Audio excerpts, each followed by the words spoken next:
नमो नमः विद्यार्थी मित्रांनो, संस्कृत सॉन्ग बाय अमोल महाजन या यूट्यूब चॅनलमध्ये आपल्या सर्वांचं हार्दिक हार्दिक हार्दिक सुस्वागतम। तर विद्यार्थी मित्रांनो, मागच्या व्हिडिओमध्ये आपण षष्ठः पाठः युग्ममाला याच्या 6 श्लोकाचे जे अर्थ आहेत ते अर्थ आपण पाहिले होते की पुन्हा एकदा त्या अर्थाची व्हिडिओ आपल्या या डिस्क्रिप्शनमध्ये टाकणार आहोत। तर या व्हिडिओमध्ये आपण सर्व विद्यार्थी मित्र आता या युग्ममालेचा आपण भाषाभ्यास पाहणार आहोत। तर विद्यार्थी मित्रांनो, व्हिडिओ सुरू करण्याच्या पहिले जर तुम्ही आमच्या या चॅनलवर पहिल्यांदा ही व्हिडिओ पाहत असेल तर लवकरात लवकर आमच्या या संस्कृत सॉन्ग बाय अमोल महाजन या यूट्यूब चॅनलला लाईक करा, सबस्क्राईब करा आणि कमेंट्स करा आणि तुमच्या प्रतिक्रिया आमच्याबरोबर पाठवा।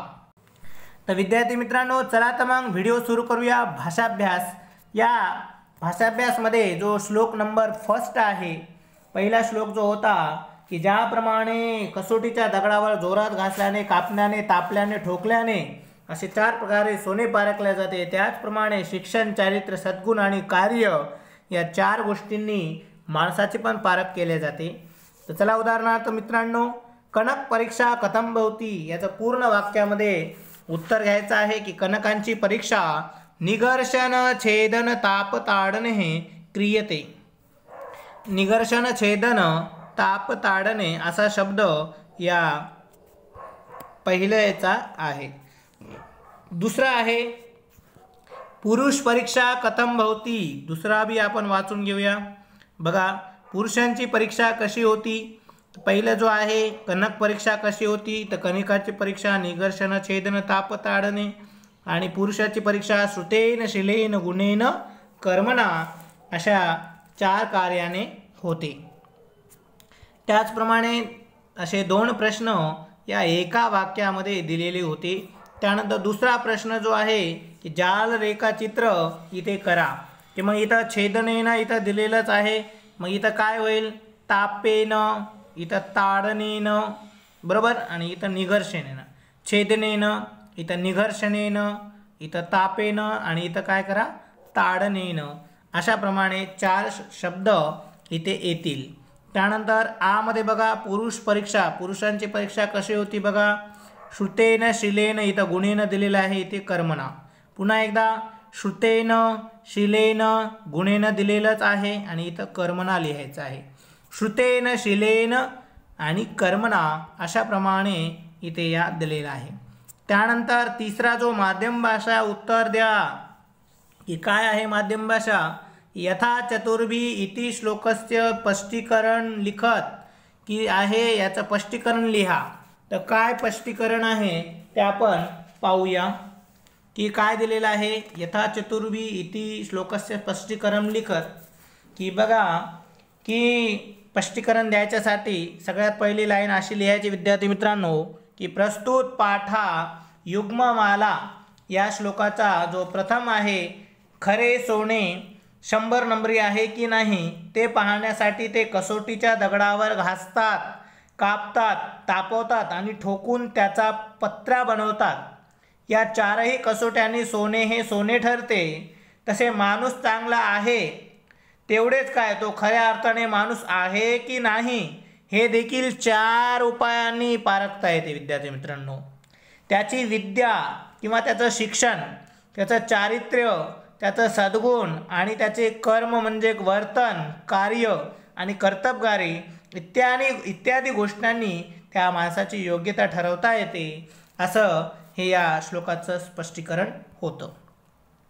मग आता चौथा जो प्रश्न आहे, अमरकोशात शब्दम प्रयुज्य वाक्यम पुनर्लिखत, की अमरकोशामधून या शब्द, कनकमला काय म्हणायचं, कनक म्हणजे सोने, मग सुवर्णम शब्द घ्या, त्याचं उत्तर काय येते, सुवर्णम। तर अशाप्रमाणे आपण इथे याचे प्रश्न बघितले। श्लोक नंबर 2 चे प्रश्न लगेच खाली बघूया आपण। चला तर विद्यार्थी मित्रांनो, 2 पूर्ण वाक्याने उत्तरत, की पूर्ण वाक्याने उत्तर काय आहे बघा।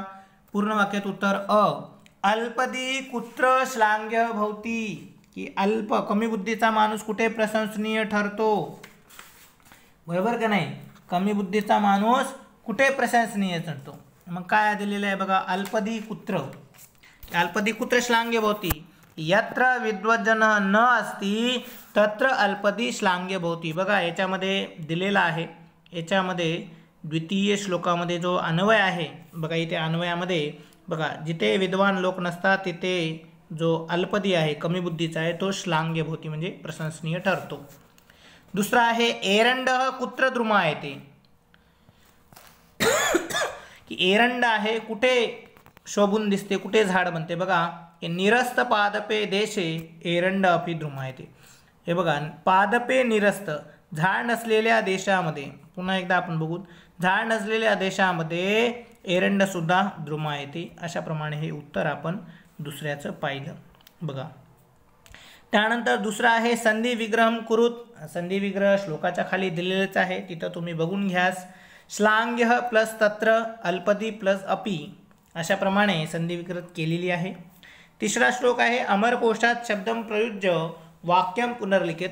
यत्र एकः अपि पादपः नास्ति तत्र एरंड द्रुमायते. मग पादपः म्हणजे वृक्ष, मग तिथे तुम्ही वृक्ष लिहू शकता विद्यार्थी मित्रांनो. अशा प्रमाणे इथे 3 आपण पाहिले. त्यानंतर तिसरा छंद, चौथा आहे का नाही, तर तिसरा छंद जो आहे तो बघूया आपण. तिसरा छंदाचं पूर्ण वाक्यात उत्तर म्हणत आहे तिथे. मग काय आहे तिसऱ्या छंदाचं पूर्ण वाक्यात उत्तर बघा. मनुष्य द्वीप इव मधांध कदा भवति. काय म्हटलेलं आहे की मनुष्य 2 तोंडाचा जो उन्मत्त हाती आहे कधी होतो, की जेव्हा मनुष्य किंचिज्ञ अस्ति. यदा मनुष्य किंचिज्ञ अस्ति तदा मदांध भवति. की किंचिज्ञ असा शब्द जो आहे मुलांनो इथं मी तुम्हाला दाखवतो. बघा हा शब्द मी इथे थोडंसं झूम करून दाखवतो जेणेकरून आपलं की बघा कधी मदांध द्वीप. बघा हां जेव्हा किंचिज्ञ, जेव्हा जो थोडंसं जाणतो तेव्हा द्वीप इव मदांध अस्ति. 2 तोंडाचा तो होतो, 2 तोंडाच्या मदांध उन्मत्त झालेल्या हातीप्रमाणे होतो. पण कधी, की जेव्हा तो थोडेसे जाणतो. बघा माणसाची चूक काय आहे विद्यार्थी मित्रांनो, आपण थोडं जाणतो. विद्यार्थी असतात काही वर्गामध्ये त्यांना वाटते की आता आपल्याला जमलं, आलं, सरांनी सांगितलेलं सगळं काय आलं, त्यांना वाटते आता आपण पूर्ण शिकलो. पण नाही, ती गोष्ट बारंबार तुम्हाला ती जर वाचली तर तुमच्या लक्षामध्ये राहते. आणि एकदा जर तुम्हाला समजलं तुम्ही म्हणता नाही आता आम्हाला समजलं सगळं, आम्ही शहाणे झालो, तर असं नसते. मग तो द्वीपैव मदांध 2 तोंडाच्या हातीप्रमाणे गर्व होऊ शकतो. मग अशाप्रमाणे चला आता विद्यार्थी मित्रांनो पुढचा. मूर्ख अस्मि इति मनुष्येन कुत अवगतम. की बघा मूर्ख आहे असं मनुष्याला कधी अवगत होते, कळते, की कधी कळते बघा. की मूर्ख अस्मि इति मनुष्येन बुधजन सकाशात अवगतम. बघा बुधजन सकाशात असं नाव आहे. बुध जन, बुध म्हणजे बुद्धिमान, जन म्हणजे लोकांच्या, सकाशात म्हणजे सहवासात. मुलांनो सकाशात, सकाशात असं लिहून. बुद्धिमान लोकांच्या सहवासात राहिल्यानंतर मनुष्याला मूर्ख आहे असं आपण कळते. बघा बुद्धिमानांच्या सहवासात राहिलं तर तुम्हाला वाटत असेल अरे मी केलेला जो अभ्यास आहे तो अजून कमी आहे. तर अशाप्रमाणे किंचिज्ञ प्लस अहम आणि भवदव लिप्तम, भवदवत प्लस लिप्तम अशाप्रमाणे संधिविग्रह श्लोकाच्या खाली दिलेली आहे, तिथूनही तुम्ही पाहू शकता. बघा श्लोकाच्या खाली संधिविच्छेद असते मुलांना, थोडंसं जर तुम्ही पाहिलं तर तुम्हाला भेटून जातील. ठीक आहे, पुढे तसे आपण सांगूयाच. 2 आहेत संधिविच्छेद, किंचित न्यूहम आणि भवदव लिप्तम. काय होते बघा किंचित न्यूहम आणि भवदव लिप्तम. बघा किंचित न्यूह प्लस अहम आणि भवदव लिप्तम. इथं बघा भवदव लिप्तम आहे. सर्वज्ञ प्लस अस्मि प्लस इति. बघा भवदव म्हणजे अभवत प्लस अवलिप्तम, भवत प्लस अवलिप्तम. ठीक आहे, भवदवलिप्तम म्हणजे भवत प्लस अवलिप्तम अशी संधिविच्छेद इथे येईल. पुढे जाऊया आपण विद्यार्थी मित्रांनो. माध्यम भाषा दिलेली आहे. की माध्यम भाषा काय दिलेली आहे. कदा मदः व्यपगच्छति. बघा कधी मद व्यपगच्छति. बघा केव्हा मद उत्पन्न होतो. की प्रस्तुत माध्यम भाषा ही युग्ममाला, युग्ममालाच्या श्लोक नंबर 3 मध्ये आहे.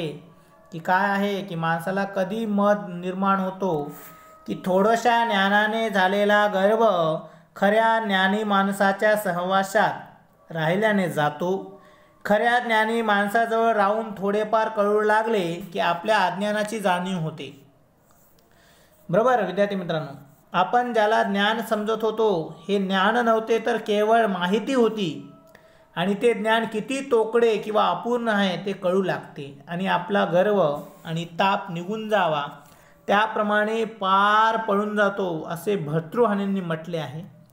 की केव्हा आपला जो मद आहे बघा, आपलं जे मद आहे हे मद म्हणजे काय, गर्व. खऱ्या अर्थाने माणसाचा गर्व कधी व्यपगती म्हणजे दूर होतो की जेव्हा एखादी गोष्ट कळते आणि आपल्याला वाटते की नाही आपण जे मानत होतो ते नव्हतं, ही तर माहिती होती, ज्ञान नव्हतं, तेव्हा आपला हा मद पडून जातो. अशाप्रमाणे चला चौथा श्लोक जो आहे एक वाक्यात उत्तर बघा. आगतम भयम वीक्ष नर किम कुर्यात. बघा, आलेल्या संकटाला पाहून नर म्हणजे माणसाने काय करायला पाहिजे. तो शब्द आहे यथोचित कुर्यात. काय शब्द आहे, यथोचित. अत्यंत सुंदर शब्द आहे मुलांनो, यथोचित. यथोचित म्हणजे जसे उचित आहे तसे करावे. मग काय उत्तर बनेल बघा. आगतम भयम वीक्ष नरः यथोचित कार्यम. काय करायला पाहिजे, यथोचित कार्य म्हणजे उचित आहे असं काय करायला पाहिजे, काम करायला पाहिजे. संधी विग्रह भयाब्दी, तर याच्यामध्ये खाली असेलच भयाब्दी. बघा, भयात प्लस ही, भयात प्लस ही म्हणजे भयाब्दी. चला तर विद्यार्थी मित्रांनो पुढे जाऊया आपण. त्यानंतर पाचवा जो श्लोक आहे, दोनच आहेत बघा. पाचव्या श्लोकामध्ये काय दिलेलं आहे, कह बहु भाषते, कोण भरपूर बोलतो. की मग इथं शब्द आलेला आहे अधमः. काय शब्द आलेला आहे मुलांनो, अधमः. अधम म्हणजे कमी बुद्धीचा व्यक्ती जास्त बोलतो, बडबड करतो. संधी विक्रेत काय आहे, स्यात प्लस अधमः, अशाप्रमाणे संधी विच्छित होईल स्याद अधमःची. त्याप्रमाणे श्लोक नंबर 6 बघूया आपण. श्लोक नंबर 6 पहिला प्रश्न आहे, पूर्ण वाक्येन उत्तरत. कर्षकः कीदृशं फलं लभते. कर्षक म्हणजे शेतकऱ्याला कसे फळ मिळते. बिलकुल, शेतकऱ्याला कसं फळ मिळते बघा. कर्षक यादृशं बीजं वपते तादृशं फलं लभते. बघा, शेतकरी जसा बघा, आता इथे श्लोक बी दिलेला आहे, एकदम खाली श्लोक आहे, आपण बघा. बघा, शेताकरी जातो जसे बीज वपतो तादृशं फलं लभते.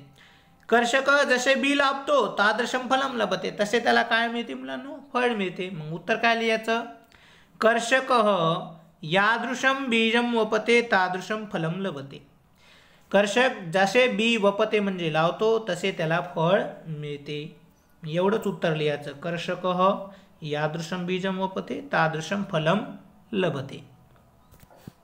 पुढचा प्रश्न घेऊया आपण आता.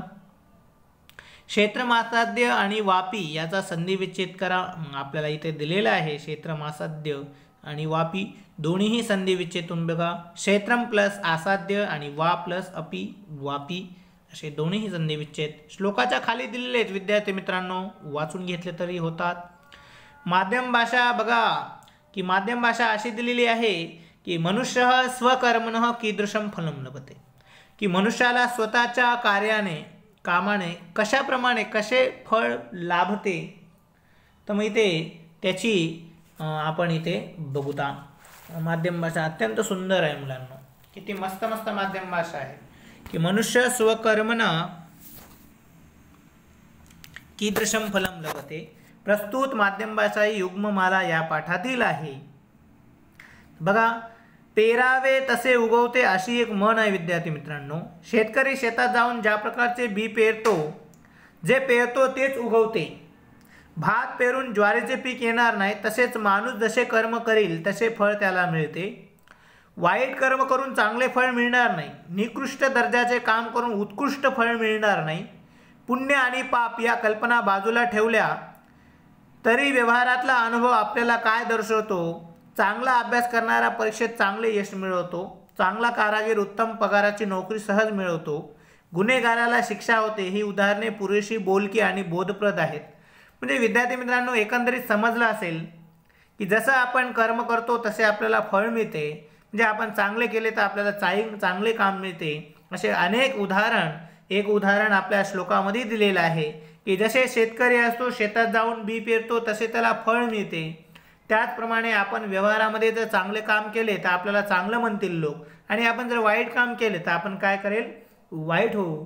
अशाप्रमाणे इथे मनुष्य स्वतःच्या कर्माने तसे त्याला फळ मिळत असते. चौथा श्लोक काय आहे बघा प्रश्न. अमरकोशात शब्दम प्रयुज्य वाक्यम पुनर्लिखत, की अमरकोशामधला शब्द घ्या आणि वाक्य पुन्हा लिहा. तर कर्षकः बीजम वपते. कर्षकः म्हणजे शेतकरी, शेतकरीला काय म्हणतात, कृषकः. कृषकः घ्या, बरोबर. कृषकः बीजम वपते, शेतकरी बी लावतो, म्हणजे यामध्ये कृषकः. कृषकला तुम्ही काय करा, शेतकरीचं तुम्ही काय करू शकता, तिथे लावू शकता. तर अशाप्रमाणे आपण इथे बरेचसे हे पाहिले. तरी पण विद्यार्थी मित्रांनो, आपण थोडं फार जर आपण इथे जर आपण त्याच्यामध्ये वाचत राहिलो तर आपल्याला बरेचसे विद्यार्थी भेटू शकतात. कृषकः असा आपण येथे अर्थ घ्यायचा आहे.